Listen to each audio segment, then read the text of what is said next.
the Catholic Men's Podcast, helping you find good works of literature for the Catholic gentleman.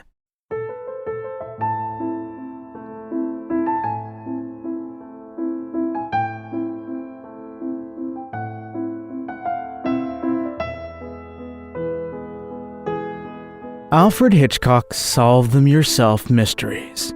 Exciting cases to test the wits of young detectives, with solutions by the master of suspense at the end of each story. I'll be sure to let you podcast listeners know when to pause it so that you can make your own guess as to the solution of the story. Note from Alfred Hitchcock. I have a high regard for mystery writers. After all, it's with their help that I've been able to produce my suspenseful motion pictures. I'm not, however, altogether at ease around mystery writers. They have active and somewhat sinister imaginations, and I have never met one who did not look at me as if casting me for the role of the stout corpse in his next book. Fortunately, they usually limit their criminal activities to the printed page. As you're about to see, strange things can happen when a mystery writer gets involved in his own plot. Oh yes, there are clues, but can you find them in time to solve? The Mystery of the Man Who Evaporated. Practically as long as he had been able to read, Jeff Landrum had enjoyed mystery stories. All kinds. He had thought there wasn't any kind he didn't like, but there was. He realized it now. There was one kind that he didn't care for a bit, the kind of mystery story in which he was one of the characters, or to be exact, one of the victims. Jeff chewed desperately at the harsh hemp rope which tied the wrists of his friend together. He was scared, but refused to admit it. He had been gnawing at the knot for a good 10 minutes, trying to loosen it, and he could feel it just beginning to give. "Hurry, Jeff." It was just a whisper, kept low so the man outside the door wouldn't hear. "We haven't got much time." Jeff didn't stop to answer. He was somewhat plump for his height, but his chubbiness of build did not mean softness. With the determination of a terrier, he chewed at the rope, though his lips and tongue felt raw from contact with the rough hemp fibers. But now the rope was damp from contact with his tongue, and not so hard and slippery. Furiously, he sank his front teeth into it, and he felt the end of the knot giving. "That's it," the whisper encouraged him. "Keep it up." Jeff gave a jerk of his head and felt the knot loosen some, but before he had a chance to do any more, he heard their captor enter the room. The man came directly to where he and his friend lay on the floor beside the bookshelves and bent over them. And with sick anticipation, Jeff knew that this fantastic mystery story, in which he had got himself involved, was about to come to the end.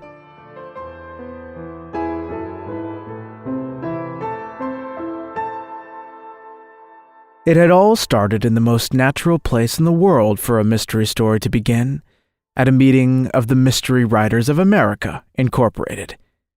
The group known as the Mystery Writers of America, referred to by its members simply as MWA, was an association of most of the mystery writers in the United States. For years, Jeff had been reading mysteries without wondering very much about the people who wrote them. When he thought about them at all, he thought of them as being strange individuals who probably lived in lonely old mansions, peering at their typewriters through thick glasses and occasionally getting up to pace to their bookshelves to consult some ancient volume on rare poisons. It came as a bit of a shock to him to learn that his English teacher, Mr. Howard Matthews, wrote mystery short stories. Mr. Matthews was sandy-haired, with twinkling brown eyes and no need whatever for glasses. He had been a high jump champion in college and had a very nice wife and 3 shrieking roly-poly daughters. He liked to tell funny stories in class. As soon as Jeff found out that some of the most hair-raising short stories he had read by an obviously sinister individual named Daniel Doom were really the work of Mr. Matthews, he decided he could write one too.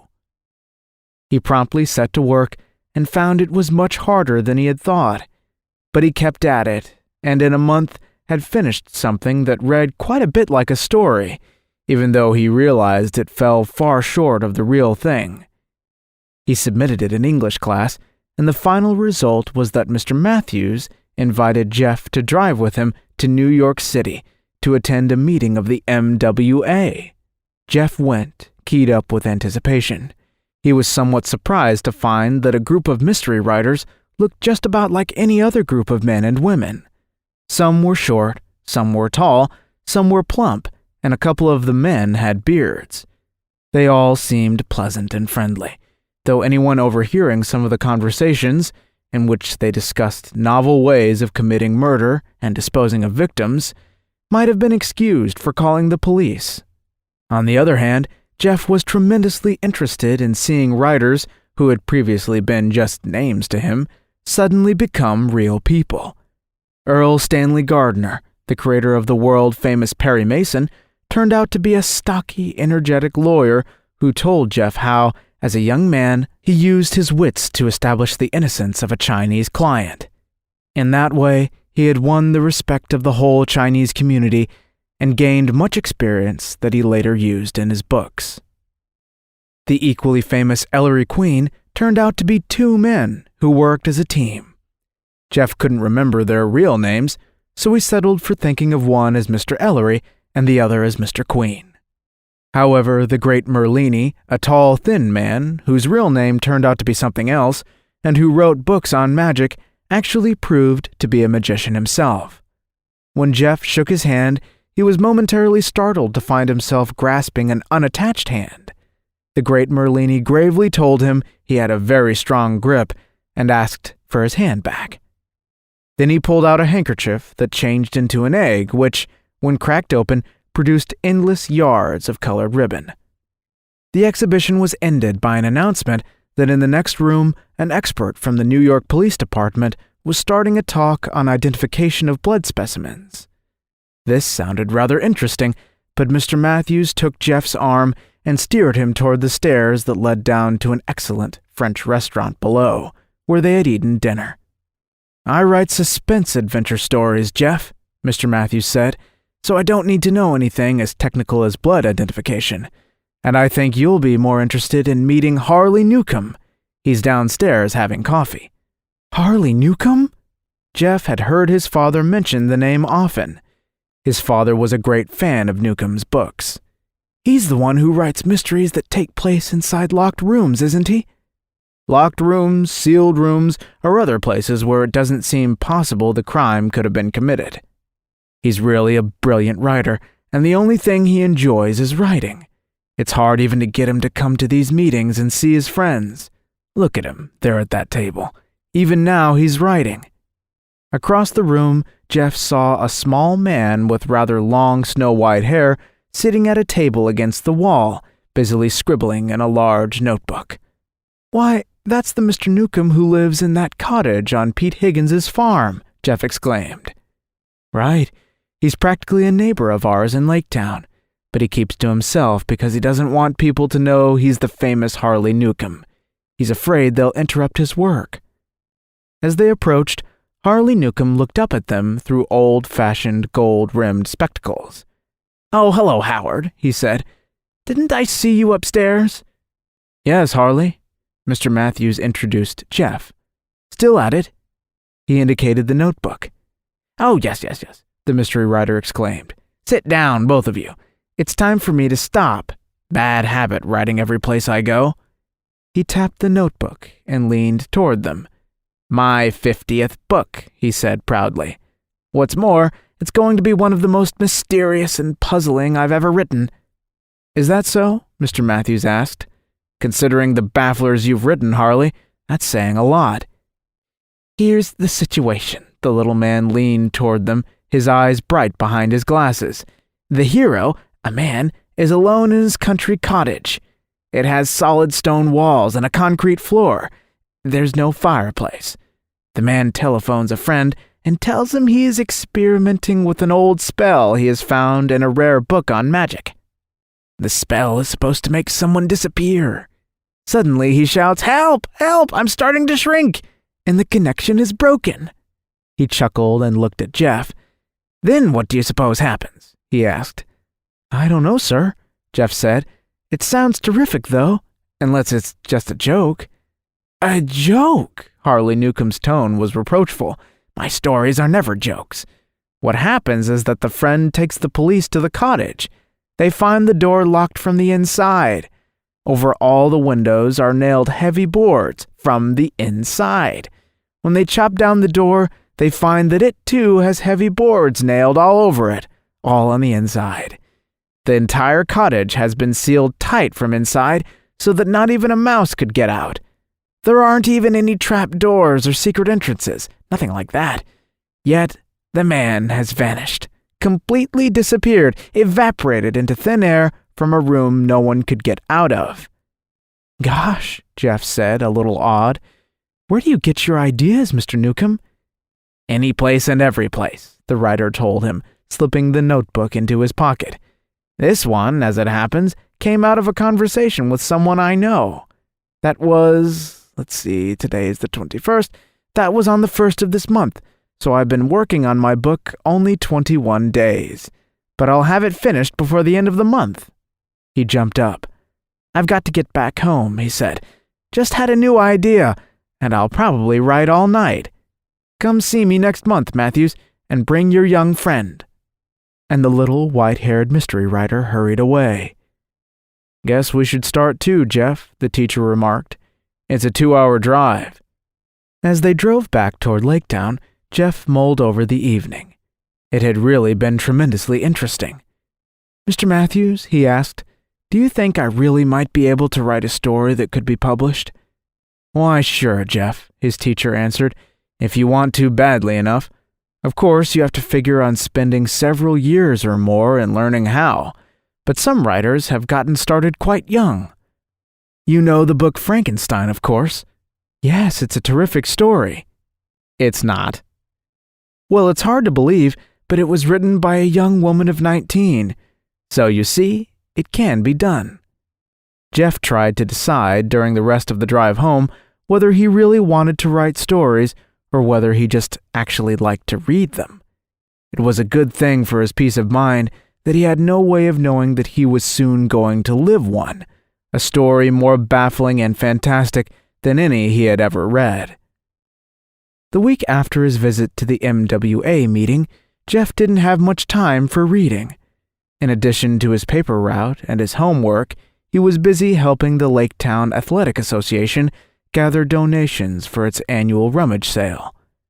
The Athletic Association maintained a Little League baseball field and a summer camp out of the proceeds of the rummage sale, which was so big it had to be held in a barn and was therefore called a barn sale. Several thousand people always came to the barn sale to buy everything from a used refrigerator to a pair of outgrown baby shoes. Jeff had reminded every family on his paper route about the barn sale and had promises of donations of clothes, books, old tools, radios, slightly broken furniture, 2 refrigerators, and even 3 bales of hay. The heavy items would have to be picked up by men with trucks, but Mr. Matthews offered to drive Jeff in his car and help pick up the other donations on Saturday. They filled the back of the car and the trunk space with cardboard cartons containing clothing, shoes of all sizes, ages, and kinds, tools and books, and then started for Pete Higgins's farm. Pete had the only big empty barn anywhere near town, so the barn sale was always held there. As they turned into the long lane that led across the farm to the barn, Jeff remembered that the writer he had met, Harley Newcomb, lived in a cottage Pete had built. He wondered out loud if the mystery writer had finished the book he had told them about. "Probably," Mr. Matthews said. "He told us he'd be finished by the end of the month, and this is the 30th. He invited us to drop in. Maybe we can stop after we unload the car, and if he's finished, he'll tell us some fascinating stories. He used to know Arthur Conan Doyle, who wrote the Sherlock Holmes stories." They rounded a clump of trees and pulled to a stop in the big, dusty backyard of the rickety, unpainted old farmhouse in which Pete Higgins and his wife lived. A couple of goats tied to trees baaed at them, and the farmer himself a heavy-set man of middle age, wearing tattered overalls and badly needing a haircut, looked up and nodded. Pete Higgins was sawing on a 4x4 timber with which, apparently, he was going to mend the sagging roof of a small lean-to that sheltered his ancient truck. At the moment, the corner of the roof was propped up by a stick which wasn't long enough, so it had to be supported in turn by the truck tire jack, which itself was set to some bricks for extra height. The whole thing explained, if you thought about it, why Pete's big barn was always empty and available for the barn sale. Pete just didn't like to work very hard, so he had long ago given up any serious farming. Consequently, he didn't have anything to keep in the barn. "Howdy," Pete said, slowly straightening up. "Nice morning." "It certainly is," Mr. Matthews agreed. "Okay for me and Jeff to lug this stuff into the barn?" "Help yourself," Pete said. "I'd give you a hand, but I got an important job to do here." Mr. Matthews winked at Jeff. "We can see that, Pete." He and Jeff began to carry the cartons into the big barn, which still smelled agreeably of dust and hay. Other collectors had been ahead of them, and already there was a small mountain of rummage waiting to be sorted and put in place for the sale. "Looks like Pete ought to fall heir to a nice bonus this year," Mr. Matthews chuckled. Instead of paying Pete for the use of the barn, the Athletic Association gave him everything left over when the sale ended. There was always a quantity of clothing left, usually some tools, an old radio or so, maybe a washing machine that could be fixed, old beds, furniture in need of mending, and other discards. "I wonder what Pete does with all the stuff that's left over," Jeff said as they went for another load. "Do you suppose he sells it?" "Oh, sure," Mr. Matthews told him. "Pete would much rather sit around fixing an old machine to sell than work his farm. And his wife repairs the old clothes, and they sell those too. Sometimes they get a real windfall, fine quality clothing 30 or even 50 years old, which nobody would ever dream of buying. Pete keeps that locked up in the loft. Every summer theater in this part of the country knows that when they need costumes for a play, they have a good chance of being able to find them here. Pete charges them good prices, too. What with one thing and another, he makes out. You might not think it to look at him, but he can smell a dollar from a mile away, as his neighbors put it." They finished carrying the donations into the barn and got back into the car. Pete lifted one hand in a half-hearted goodbye. "Sure sorry I couldn't help," he said, "but chores keep me right busy." "We'll be back," Mr. Matthews called, and they drove out to the main road.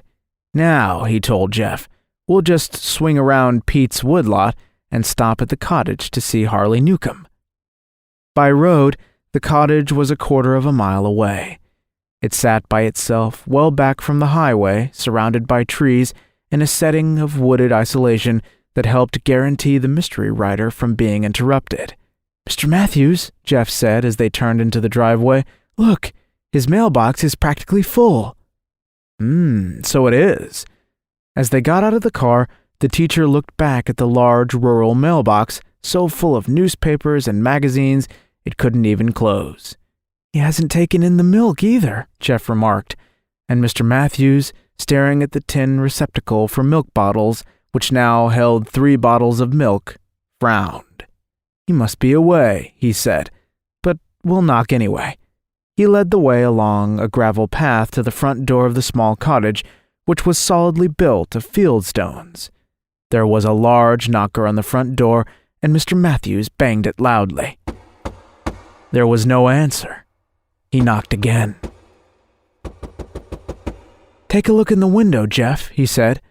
Jeff moved to the nearest window and tried to peer in. His shout of surprise brought the teacher to his side. Someone had nailed heavy boards over the window from the inside. They were barely an inch apart. Peering through the dimly lighted interior, Jeff and Mr. Matthews could see no sign of the occupant. Swiftly they circled the little house, which was only 1 story high. Every window was boarded up from the inside, and both the front and back doors were tightly locked. "Jeff," Mr. Matthews said sharply, "run. Get Pete Higgins. Tell him to bring his extra key to the cottage, and also an axe. We may have to chop our way in. There's something very wrong here."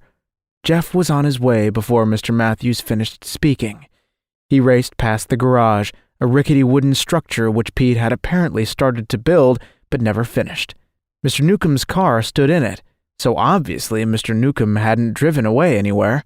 Jeff ran along the path which led through the 4-acre woodlot, past a pond, over a brook, and burst into Pete Higgins's backyard, sending a flock of chickens flapping with a great cutta-cutta-cawing. "Mr. Higgins!" he shouted. "Come quick! Mr. Newcomb is gone!" Pete Higgins straightened up with surprising speed. "Gone?" he said. "Without paying me the rent? He can't do that." "We're afraid something's happened to him," Jeff explained breathlessly. "Bring your key to the cottage and an axe too, and hurry." Impressed by his tone, his farmer grabbed an axe from the nearby chopping block. "Got the key on my ring," he said, displaying an enormous bunch of keys of every shape and size. "What did you say happened to the writer feller?" "We don't know, but the cottage is all boarded up from inside." Running together, though the farmer did not run very fast, they got back to the cottage to find Mr. Matthews peering through one of the windows. "I still can't see any sign of him," the teacher reported. "Pete, try to open the front door." "You bet. It's in the lease he can't go away without paying me the rent in advance." He fumbled through the immense bunch of keys and finally found one which fitted. He tugged at the door, but it wouldn't budge. "Something wrong," he frowned. "Door solid as a rock. And look, there's nails sticking through from inside." He pointed, and Jeff saw them now, the sharp tips of nails hammered into the door. "He must have boarded up the door too," he suggested to Mr. Matthews, who was looking very grim. "Yes, that means you'll have to chop it down, Pete." "Now wait a minute, just wait a minute. Doors cost money, mighty good money too. We've got to get inside. Obviously something has happened to Harley Newcomb. When did you see him last, Pete?" "See him last?" The farmer scratched his stubbly chin and frowned with the effort of remembering. "Oh, sometime last month, I expect. About 6 weeks ago. Phoned me. Said a faucet was a-leakin'. He didn't like to be bothered, so I never went round less he phoned." 6 weeks ago, huh? And we saw him in the city about 10 days ago. At a guess, I'd say his mail and milk haven't been taken inside for a week now. Let's see, 3 bottles of milk, he got 1 quart every 2 days. That would be 6 days, Pete Higgins mumbled. "Just about a week, yes, that seems right, Mr. Matthews." Then apparently something happened to him about 3 days after he came back from the city. He may be inside now, sick, or... Anyway, we've got to get in. Break a window if you don't want to break down the door. "Well, okay, glass is cheaper indoors," Pete said. He moved over to the nearest window and with the back of the axe shattered the glass. Then he swung the axe against the stout boards which covered the window on the inside. It took a dozen blows to loosen them. "Nailed on mighty tight," he puffed, "but they're coming. There, one end's loose. Now we can push him back far enough to crawl in. There, you go first." "All right," Mr. Matthews said. "Hold the boards back." With the farmer pushing back the boards he had loosened, Mr. Matthews was able to slide inside. Then he pulled the boards back to leave an opening through which he helped Jeff and Pete Higgins. Inside, the boarded-up windows made the big living room almost dark. Jeff blinked, trying to see better. Mr. Matthews raised his voice. "Harley! Oh, Harley!" he called. There was no answer. "Let's turn on the lights," he said. He clicked the nearest switch. Nothing happened. The room stayed almost dark, except that Jeff's eyes were readjusting now, and he could see on the walls a collection of devil masks from the South Seas. They looked like evil demons scowling down at him. Bookshelves filled all one wall, and in the middle of the shelves was a cleared space where 3 human skulls, one big, one medium-sized, and one small, sat side by side and grinned at them. "I don't like this," Pete Higgins said, lowering his voice uneasily. "I don't like it one little bit." "Come on," Mr. Matthews said. "He might be in the bedroom." He started for the bedroom, the only other room in the house except for a tiny kitchen and bath. Pete Higgins followed. Jeff saw a pair of candles on a table and a cigarette lighter. With a flame from the lighter, he got the candles burning and lifted them to look around. The flickering candles sent strange shadows dancing around the room, making the devil masks on the wall with crisscrossed native spears under them seem to leer and wink. Holding the candles high, Jeff approached a big desk that held a typewriter. On the desk beside the typewriter was a large book, open. Obviously, it was very old, and it seemed to be printed in Latin. Jeff couldn't read it, but he could read the sheet of white paper in the typewriter. There was just one line of typing on it. Help, help, I'm starting to shrink. That was all, but just reading it gave Jeff gooseflesh all over. Mr. Matthews? He called. The teacher and Pete Higgins came back in from the bedroom. He's not in there, Mr. Matthews said. Windows boarded up just as tight as in here. I tell you, the farmer was arguing, whoever boarded up these windows and doors has just got to still be inside. A cat couldn't get out of this place. But Harley Newcomb is gone, Mr. Matthews retorted. Good boy, Jeff. Those candles help. But you look pale. This message in the typewriter, Jeff said. And this book, it's very old and it's in Latin. Mr. Matthews read the typewritten line. Then he studied the old book. It's in Latin, all right, he said, and must be 400 years old. Can't read it very well, but this page seems to be a spell for, making a man disappear. Jeff swallowed hard. That was what he had been afraid of. Give me the candle, Mr. Matthews said. I'm calling the police. He carried a candle over to the telephone, picked up the receiver, and dialed. He waited a moment, then bent down to look at the telephone wire. Somebody cut the telephone wire and removed the light fuse, he said grimly, and stopped. He was staring at something on the floor, something just beyond the chair the mystery writer would have sat in to use his typewriter. Jeff leaned over to look, too. There on the floor was a large, irregular red stain. Blood, he gasped. No, Mr. Matthews said. Red ink. Here's a bottle that got knocked over and spilled. The fact the ink has dried means it's happened several days ago, probably a week.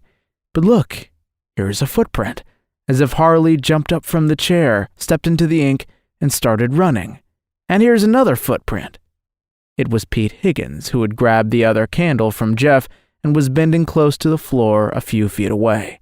And here's another, and two more. 6 in all. But look at him. Mr. Matthews, look at him and tell me I'm not seeing right. The teacher and Jeff crowded close to study the 6 crimson footprints, all made by someone stepping into the red ink when it was wet. And Jeff felt a prickling sensation around the roots of his hair. The first footprint was that of a normal-sized man. The second print was only of the sole of a shoe, as if the man who made it had been running, but it was smaller than the first footprint, and each of the remaining prints was successively smaller than the one before it, until the last was small enough to have been the footprint of a little child. He was running. Pete Higgins' Adam's apple shot up and down in agitation, and his voice was a hoarse whisper. He was running toward the bedroom, and he just kept getting smaller as he ran. It looks like he just plain disappeared, like he evaporated. They looked at each other, and Jeff had a hard time keeping his voice steady. Mr. Matthews, he said, remember the story Mr. Newcomb told us at the meeting? About the man who is locked into a cottage and vanishes while trying to carry out a magic spell. His story's come true. A word from Alfred Hitchcock. I hope I'm not intruding, but I feel I would not be doing my duty if I did not tell you that several significant clues to the strange problem of the man who evaporated have been given to you.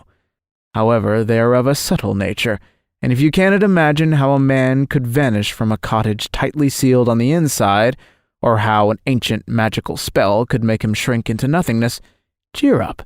Neither could the police. But then the police are so seldom called upon to solve such problems these days. Both the New York papers and the local paper carried big stories and pictures that made the whole thing sound like black magic. The headlines were large and exciting. Some of them said, "Did famous mystery writer evaporate into thin air? Writer lives own story, vanishes from sealed room. Ancient black magic spell shrinks writer to zero." There were photographs of the footprints, showing how they got progressively smaller, and of the message for help in the typewriter. There were even photographs of Jeff and Mr. Matthews and Pete Higgins. Jeff was kept busy telling the story to all his friends. The whole community was consumed by curiosity, and so many townspeople and others from New York drove out to see the cottage that the police had to direct traffic. They also had to post a guard around the building to keep curiosity seekers from getting in to look for souvenirs. Pete Higgins began patrolling around the cottage with a shotgun. He went round and round the cottage several times, staring at it and shaking his head as if half expecting to see a door he had never noticed before. "If he don't come back to pay the rent," he declared, "everything he left behind belongs to me for security. Nobody's going to lift as much as a nail from that there cottage." After 3 more days, the newspapers began to lose interest, and the police, unable to discover anything, withdrew, declaring it was all a publicity stunt. But still, people flocked to see the mystery cottage, as everyone now called it. Pete Higgins, with his usual shrewdness for making $1, called on a cousin to help him put up a big sign that said, $1, see the mystery cottage. See the message for help. See the crimson footprints. The puzzle of the century. $1. He built stairs so people could crawl in through the window, but left everything else exactly as it was. By the end of the week, his neighbors estimated he had made at least $200, and they all shook their heads admiringly at Pete's ingenuity. Gradually, the excitement died down, but, busy though he was, Jeff couldn't stop thinking about Harley Newcomb's uncanny disappearance. After all, Jeff had helped discover the mystery. Now he yearned to solve the puzzle of what had really happened. Then it occurred to him he had a clue that the police didn't know about, a clue he had forgotten. That day after school, he bicycled to the state police barracks to tell the clue to the lieutenant in charge. He explained how Harley Newcomb had been talking to him and Mr. Matthews about the book he was working on, and how Newcomb had told them that he got the idea from a casual conversation with someone he knew. He had even mentioned that the conversation took place on the 1st of the previous month. "Don't you see?" Jeff asked eagerly. "If you could find who it was Mr. Newcomb got his idea from, you might have the answer to how he could disappear from that sealed-up cottage." The uniformed officer smiled at him. "We appreciate you trying to help, son," he said, "but look at it this way. Mr. Newcomb disappeared in exactly the right way the man in his book was going to disappear, right?" Jeff nodded. "Well then, isn't it obvious the whole thing is a plan to draw attention to the book when it comes out? Just a publicity stunt, pure and simple." The officer leaned back in his chair. "But the book is missing," Jeff argued stubbornly. "It wasn't in the cottage, and the publisher hasn't received it." "That's because Mr. Newcomb, wherever he is, has it with him, finishing it up," the officer said. "You'll see. One of these days the book will be published, and Mr. Newcomb will reappear and get lots more publicity. I'm sorry, but people are always pulling stunts to get free space in the newspapers." Jeff left, feeling let down, but not convinced. He stopped by Mr. Matthews' home and found the teacher correcting exams. He told Mr. Matthews his idea. "That's great thinking, Jeff," the teacher said. "I'd really forgotten that. But since we can pinpoint the conversation to one particular day, and we know that Harley Newcomb hardly ever went anywhere except on the 1st of the month, when he came into town to shop and buy stamps and things, it's just possible you might be able to find out who gave him the idea, and what the idea was. If we knew the secret of how he got out of that cottage, or was taken out, we'd be a lot closer to solving this mystery. Why don't you ask around? You can do it in a natural way without arousing too much curiosity." A lot of people really think Mr. Newcomb did evaporate, shrank to nothing, Jeff said, because of those footprints and all. I know, but I still don't believe in black magic. Well, good luck, Jeff. Let me know if you learn anything. Jeff went out and got on his bicycle and rode into town in a thoughtful mood. Would anybody remember a conversation that took place almost 6 weeks before? He arranged with a friend to deliver his papers. Then he went first to Mr. Martino's grocery because that was where Harley Newcomb always brought his groceries. Mr. Martino, a fat, jovial man with a large handlebar mustache, listened intently to Jeff's question. "Talk?" he asked. "See, we talk, him and me. He say he got to hurry home. He got to get started writing. He have a wonderful new idea. That help any, Jeff?" What time was this? Jeff asked eagerly. So Mr. Newcomb had already had the idea when he came to the grocery. "After lunch, maybe 3, maybe 3:30, hard to remember." "Thanks a lot." Jeff hurried out. He went next to the post office, where old Mr. Rogers, the thin, bald postmaster, took time to listen to him. The postmaster said, tugging at his ear. "Now, let's see. When was that writer fellow in last? I remember he sent a registered letter. Suppose I check the records." Jeff waited with a fast-beating heart as Mr. Rogers leafed through some records and came back. "That was it, all right," he said. "First of last month, 1:30 p.m. "And did you talk about writing stories or anything?" Jeff asked. The postmaster shook his head, his gold-rimmed spectacles slipping down his nose. "He was in a mighty big hurry," he said. "Wanted to get that registered letter off to some bookstore in New York selling rare old books." "Thanks," Jeff said, and hurried out again. To him it sounded as if Mr. Newcomb must have been mailing a letter to order that book on magic which had been found on his desk, which meant he already had his idea and was getting together material he would need to help him write it. Then he must have talked to someone else still earlier that day. But who? Jeff tried the library, the drugstore, the telephone company office where Mr. Newcomb had stopped to pay his bill. At each place he learned Mr. Newcomb had been in a hurry. He had told the librarian to be on the watch for his next book, which was going to be specially good. That was at 11 in the morning. Jeff was stumped. He had seen all the people Mr. Newcomb had usually talked to. Mr. Newcomb must have just bumped into someone on the street, someone there was no way of tracing. Dejectedly, he went home and had his supper. His father and mother noticed he was unusually silent, but they were hurrying to drive over to visit some friends for the evening, and they didn't ask him why. Jeff ate, did some homework, checked his accounts for his paper route, and went to bed early. He lay there in the darkness, his arms behind his head, his mind buzzing with thoughts. Who could Mr. Newcomb have talked to that day when he got his wonderful idea? Who else in town would he have been apt to see? Then Jeff sat up suddenly in bed. "Of course," he said out loud. "That's who. It has to be." Without even stopping to think, he hurried into his clothes. His father and mother wouldn't be home for an hour or more.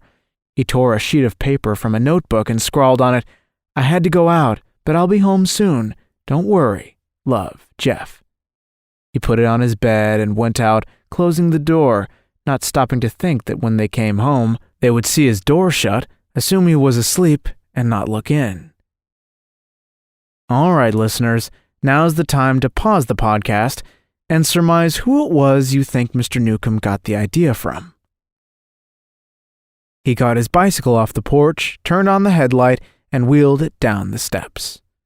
A moment later, he was pedaling as fast as he could pump toward Mr. Matthews' house on the outskirts of town. Rolling up Mr. Matthews' driveway a few minutes later, he saw that the living room light was still on. He ran up on the porch and through the window could see the teacher still busily correcting the midterm themes and examinations. Apparently, Mrs. Matthews and the girls were asleep, so Jeff tapped lightly on the glass. Mr. Matthews came over, saw who it was, and let him in. "Mr. Matthews," Jeff panted, "I think I know who Mr. Newcomb talked to that day and maybe got his idea from." Well now, Mr. Matthews said thoughtfully. So you found something out this afternoon? Not yet, but I figured out something, Jeff said. To be positive, I have to ask Pete Higgins a question. I wondered if you thought we could drive over tonight. Tonight? Isn't it rather late? I know it's late, but gosh, if I'm right, it might give us the clue we need, Jeff said breathlessly. I won't be able to go to sleep until I know if I'm right or wrong. I see, Mr. Matthews chuckled. He got his jacket and slipped it on. In that case, let's go ask Pete your question. Don't count on his remembering anything that happened more than a month ago, though. He got out his car and they started toward Pete's farm. The teacher was tempted to ask Jeff what his idea was, but Jeff was obviously so keyed up with excitement and the desire to surprise him that he refrained. He did ask casually, "You think maybe someone called on Harley Newcomb that day and perhaps stopped to ask Pete how to find the cottage where he was living?" "Something like that," Jeff said. He was bursting to tell the idea that had come to him, and at the same time he was eager to surprise Mr. Matthews. He ended up by saying nothing at all until, as they neared the farm, he saw a light shining ahead and realized they were on the road which passed the mystery writer's cottage on the way to the farm. "Mr. Matthews," he exclaimed, "look, there's somebody in the cottage now." "So there is."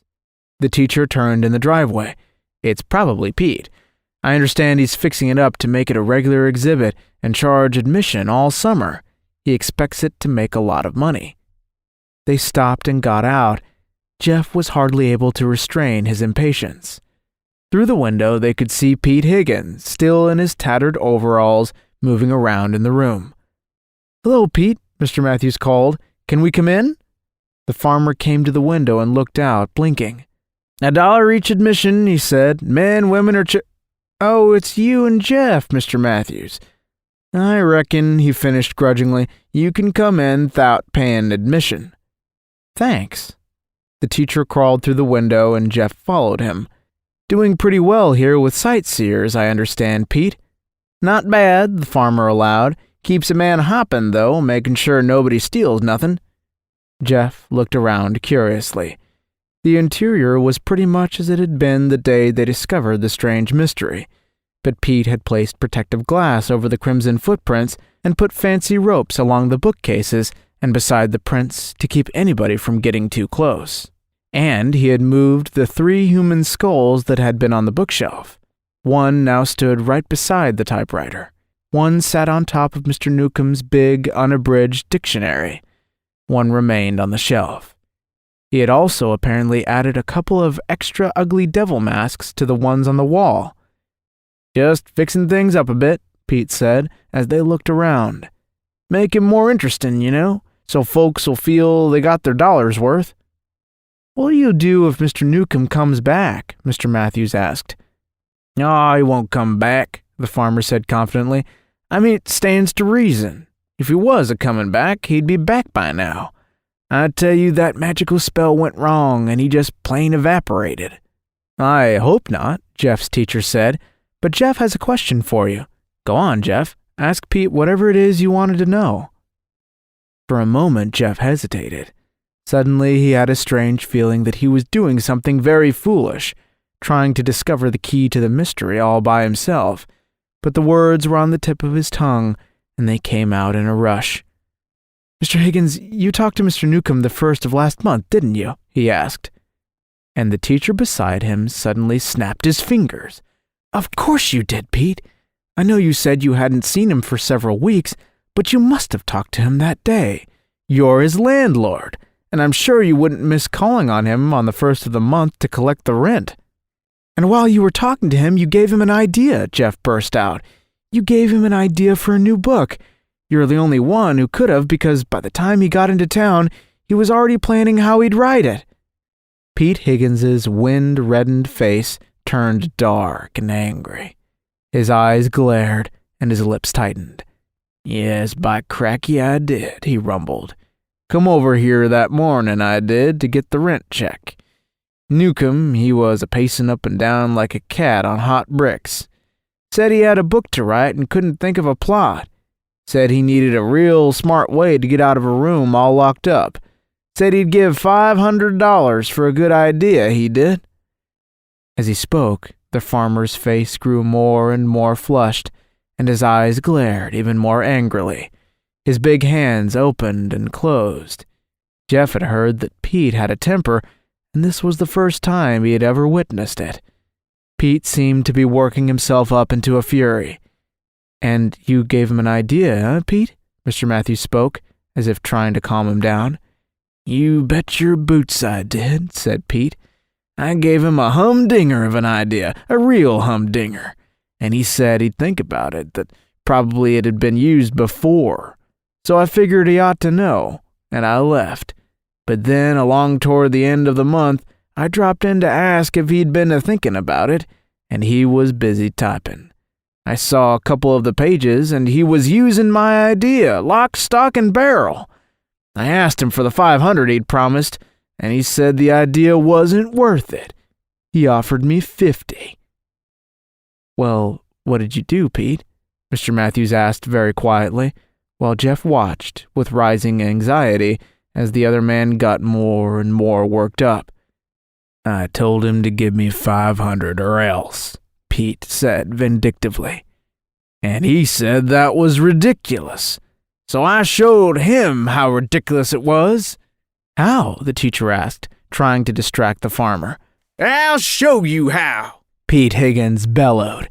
And before Mr. Matthew could duck, he lashed out with a big fist that caught the sandy-haired teacher on the chin and knocked him backward to the floor. Jeff knew he had to get help fast, and he darted around Pete.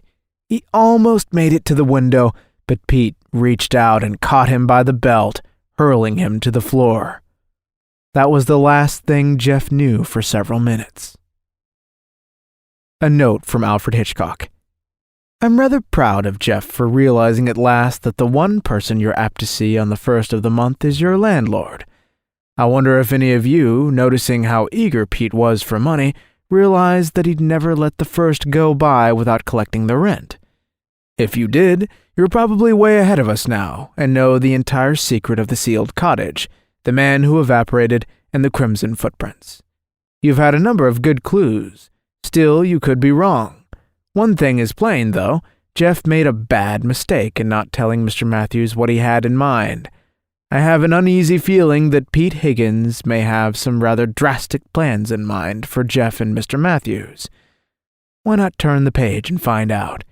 At the same time, you can see if your deductions about the disappearance are correct. Conclusion. Jeff opened his eyes groggily. It took him several seconds to realize where he was and what had happened. Then he tried to sit up and immediately lay back with a muffled ouch. His head hurt. So did his wrists and ankles.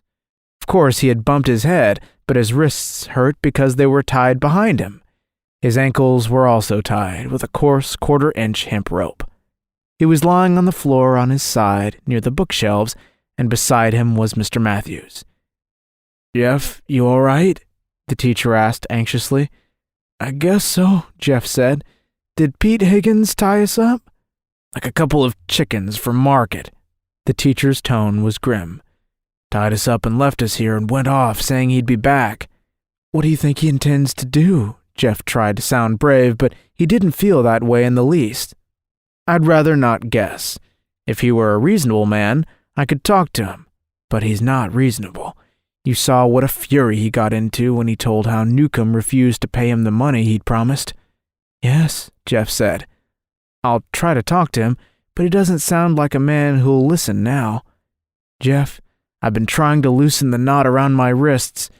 If I turned my back to you, do you think you could untie the knot with your teeth?" "I'll try, Mr. Matthews," Jeff told him. The teacher turned on his side, and Jeff wriggled himself down until he could see Mr. Matthews' bound wrists.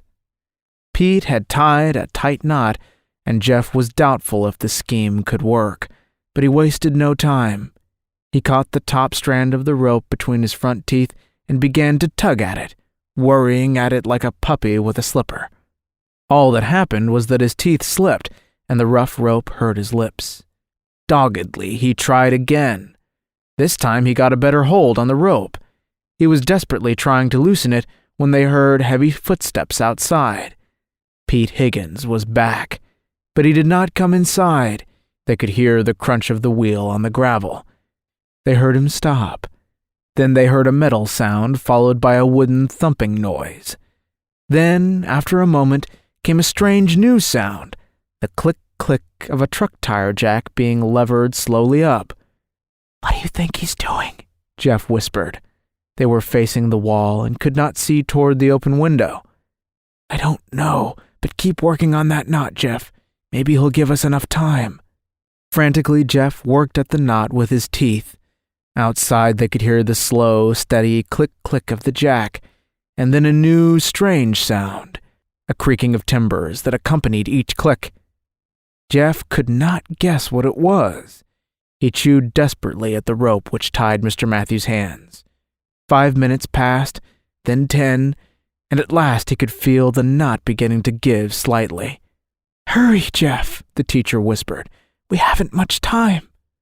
The strange sound of the auto jack and the creaking timbers had ceased now, and he could hear Pete Higgins moving around outside.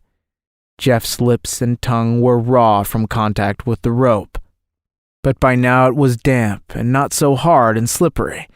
Furiously, he sank his teeth into the knot and pulled, and he felt the end of the knot give.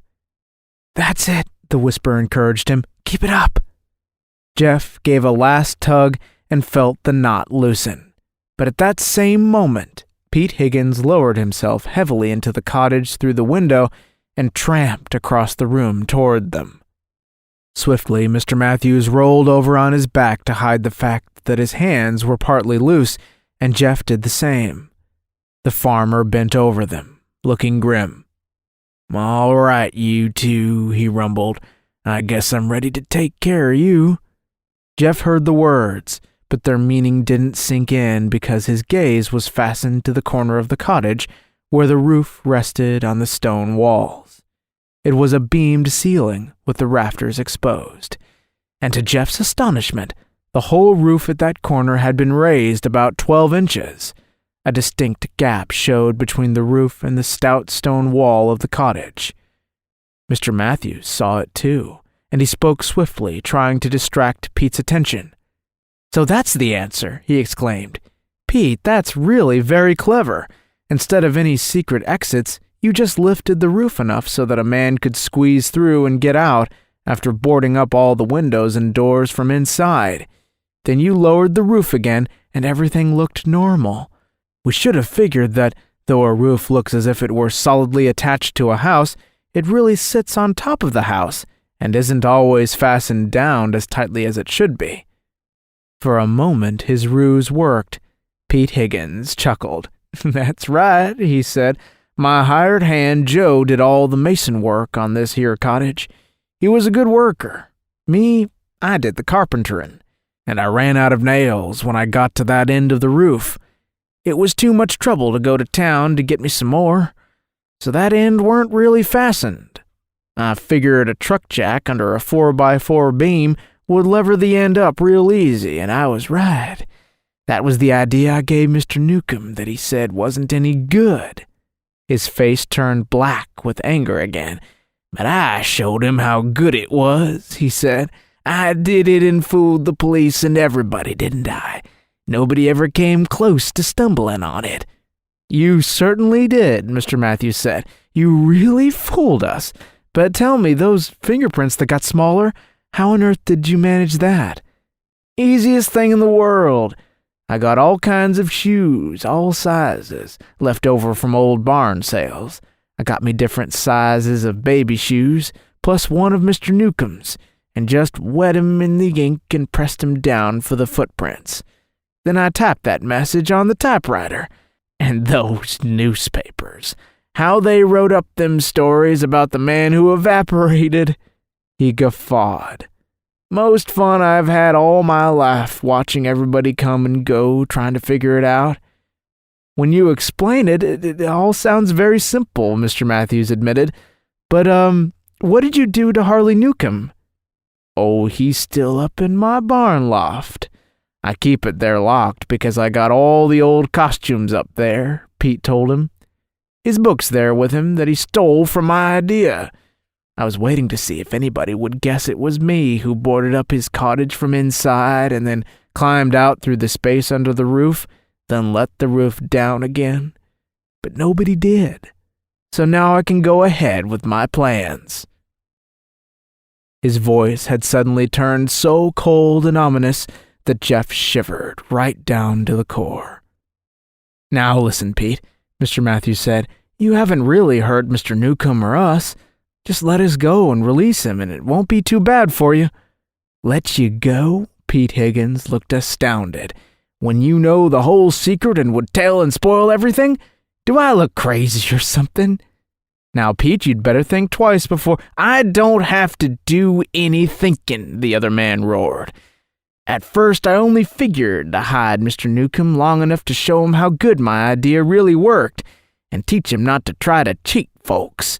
But then people started wanting to see the mystery cottage, and I saw how I couldn't let Mr. Newcomb go after all, because I took in $400 already in less than a week, and I ain't letting him spoil that." "Now, listen, Pete," Mr. Matthews began, but the farmer shouted him down. "No! You listen to me! I ain't letting him spoil this nice little gold mine I got, and I ain't letting you two spoil it either. No siree! Instead, you're a-going to make it better for me. Why, after they find this cottage all boarded up again and break in and find you two inside, it'll be the biggest mystery of the whole century. I bet you I take in $100 a day, pert near $1,000 a week." "What do you mean, after they find us?" Mr. Matthew demanded, and Jeff, who had wanted to ask the same question, watched with a dry mouth and a cold, tingling feeling along his spine as Pete picked up 2 lengths of rope, each of them ending in a crude noose. "When they find you both dangling from the rafters," Pete said, "and no way to tell how you got in here or who did it or how we got out, believe me, this cottage will be a gold mine the rest of my life. Don't you see? I couldn't let you go. I just couldn't. Not when there's so much money at stake. Now we've talked long enough. I'll take you first." He bent over Mr. Matthews, and Jeff closed his eyes so he wouldn't have to look. Consequently, he missed seeing the teacher, who was lying on his back, bring his knees to his chest and then thrust his legs out in a terrific kick, which was not hampered at all by the fact that his ankles were tied together. His feet caught Pete Higgins in the stomach, and the farmer was hurled away like a rock out of a catapult. Jeff heard his agonized gasp as the wind was driven out of him, and opened his eyes in time to see Pete crash against the far wall and slide to a sitting position on the floor. Mr. Matthews sat erect and whipped his hands from behind him. In the time they had talked, he had managed to finish the job Jeff started. Now he grabbed a penknife from his pocket, slashed his feet free, and had Pete's hands and feet tied with the very nooses Pete had prepared for them. A moment later, Jeff was free too and standing up, a bit wobbly with relief. "Gosh," he said, when he could speak, "he was going to—" "He certainly was," Mr. Matthews said, rubbing his wrists to get the circulation going, "and if his plan had succeeded, he'd probably have had wax dummies of us hanging from the rafters to give the sightseers goose flesh for years to come. I don't think anyone would have solved the mystery. His plan was so simple that it was actually fiendishly clever." "Just to make this a real mystery cottage," Jeff swallowed with some difficulty. "Just so he could make some easy money?" "He's not normal on the subject of money," said Mr. Matthews. "The idea of making so much so easily, let's just say it unbalanced him. It's a good thing he came at me the way he did, or I couldn't have handled him. The strongest muscles in the body are in the legs and thighs, and he gave me a chance to use mine." Pete Higgins was drawing long, shuddery breaths now as he gradually regained the ability to breathe. Mr. Matthews watched him closely and then said to Jeff, "Even though you haven't a license yet, I know you can drive a car, and this time it'll be all right for you to take mine and drive to town. Get your father to phone the state police to come here. I'll stay to guard Pete. Your father can bring you back here, and you two can rescue Harley Newcomb from the loft over the barn. He'll be mighty glad to see you." "Yes, sir," Jeff said and turned for the window. But even as he was crawling out, he had already come to a decision. He had decided not to try to write mystery stories. In the future, he would just read them. Sometimes a mystery writer's life could get awfully nerve-wracking. Alfred Hitchcock speaking. Pete Higgins is now receiving free board and lodging and is very well satisfied. You see, someone told him how much income tax he would have had to pay if he had made $1,000 a week, and this helped him to realize the basic weakness in his whole scheme. As for Harley Newcomb, he has moved to England, where the roofs sit solidly on the ancient houses. He doesn't trust the American box type of house anymore. Please observe that in this case we played fair with you. We told you how Pete loved money, and we specified that he was Harley Newcomb's landlord, so you could easily have deduced that he was lying about the date he last saw the missing man. We mentioned the different sizes of shoes in Pete's possession, and we showed you the truck jack actually holding up a roof. If you deduced that Pete was the man Harley Newcomb spoke to on the first day of the month, you may give yourself the rating of a sergeant of detectives. If you deduced that he was responsible for the disappearance, you win the grade of lieutenant. If you also figured out the secret of the dwindling footsteps, promote yourself to captain. And if you penetrated the secret of the roof that could be lifted, you are entitled to be a full-fledged inspector. If, however, you missed all these points, as you point out, the police missed them too. In closing the mystery of the man who evaporated, I have a suspicion that some of you are disappointed because it was not actually a case of black magic. No, don't worry, Alfred Hitchcock, I was not disappointed. I trust that in the future you will keep firmly in mind that there is no magic, and that tricks which seem magical will usually be found to be of the utmost simplicity when they are explained. The end of The Mystery of the Man Who Evaporated by Alfred Hitchcock. I do hope that you all guessed most of the things right. Thank you so much for listening, and Godspeed.